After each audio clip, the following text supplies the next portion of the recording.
জিম্বাবুয়ের বিপক্ষে পরপর দুটো টি-20 ম্যাচে বাংলাদেশ টসে জিতেছে এবং প্রথমে ফিল্ডিং করার সিদ্ধান্ত নিয়েছে। দুটো ম্যাচে বাংলাদেশ জিতেছে। বাংলাদেশ দলের লক্ষ্য ম্যাচ জেতা, কিন্তু একই সাথে বিশ্বকাপের প্রস্তুতিও বাংলাদেশকে নিতে হবে এই সিরিজের মাধ্যমে। তো সেই ক্ষেত্রে আমরা গত কিছুদিন ধরে যেটা দেখেছি যে বাংলাদেশ দলের স্ট্রেংথের জায়গাটা বরং বোলিং ব্যাটিংটাতেই আসলে সমস্যা হচ্ছে, ফর্মেট যাই হোক না কেন, ওয়ানডে, টেস্ট বা টি-20।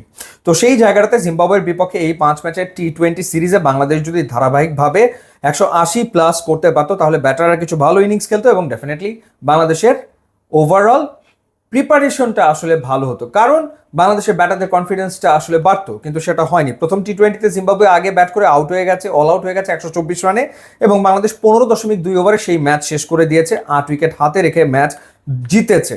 এবং দ্বিতীয় টি-20তে 138 করেছে 7 উইকেটে জিম্বাবুয়ে, এবং সেই ম্যাচটাও বাংলাদেশ বলা যায় অনায়াসেই জিতেছে। 9 বল হাতে রেখে 6 উইকেট হাতে রেখে বাংলাদেশ ম্যাচ জিতে নিয়েছে।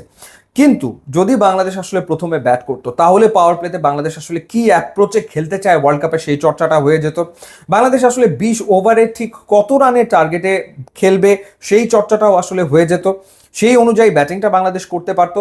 ধরে নিলাম যে বাংলাদেশ আগে ব্যাট করতে যেয়ে কয়েকটা উইকেট হারিয়েছে, সেই ক্ষেত্রে রিকভারি ফেজের প্র্যাকটিস সেটাও ঠিকমতো হয়ে বাংলাদেশ একটা পার্টিকুলার টার্গেটের দিকে আসলে এগোতে পারতো। সেইটা কোনো কিছুই আসলে হয়নি। এবং দুটো টি-20তে আসলে শুধুমাত্র তাওহিদ হৃদয়ের ব্যাটিং ছাড়া অন্য কারো ব্যাটিংয়ের ভেতরে টি-20 অ্যাপ্রোচ সেভাবে লক্ষ্যই করা যায়নি। তানজিদ হাসান তামিম প্রথম টি-20তে হাফ সেঞ্চুরি করেছেন, সেটা তার ফার্স্ট ম্যাচ ছিল, ভালো একটা ইনিংস খেলেছেন।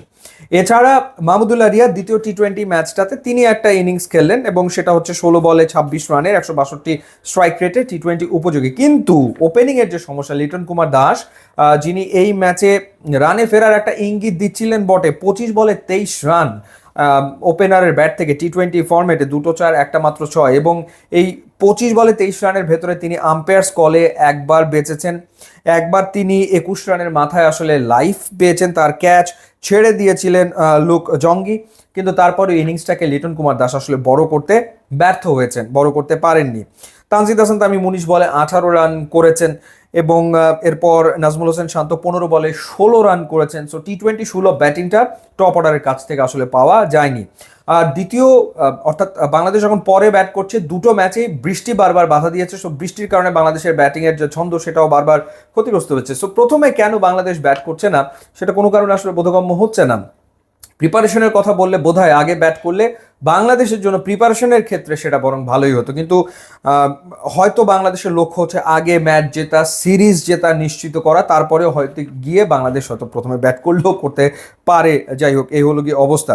সো ঘটনা যেটা হয়েছে সেটা হলো যে বাংলাদেশ এই নিয়ে 10টা টি-20 ম্যাচ দেশের মাটিতে জিম্বাবুয়ের বিপক্ষে জিতলো। 13 ম্যাচের ভেতরে 10টাতেই জিতেছে দেশের মাটিতে টি-20 ফরম্যাটে।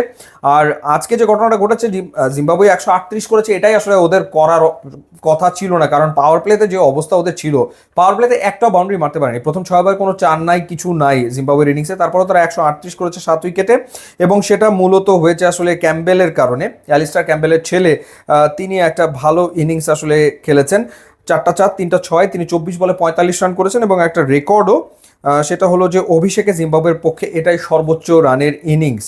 বোলাররা তাদের কাজ ঠিকঠাক করে যাচ্ছে। শরীফুল একটা উইকেট নিয়েছে, মেহেদি একটা উইকেট নিয়েছে, তাসকিন 2টো উইকেট নিয়েছে, রিশাদ তিনিও আসলে 2টো উইকেট নিয়েছেন, সাইফুদ্দিন আজকে একটু এক্সপেন্সিভ ছিলেন, একটা উইকেট তিনি আসলে নিতে সক্ষম হয়েছেন। সো বোলাররা বোলারদের পারফরমেন্সটা করার চেষ্টা আসলে করছেন, তারপরে মাঝে মাঝে একটুখানি হয়তো বা তারা হাল ছেড়ে দিচ্ছেন। নাহলে প্রথম টি-20 তো 126 হওয়ার কথা না, দ্বিতীয় টি-20 তো আসলে 138 হওয়ার কথা না, তার আগেই জিম্বাবুয়ের ইনিংস শেষ হয়ে যাওয়ার কথা, সেটা আসলে হয়নি।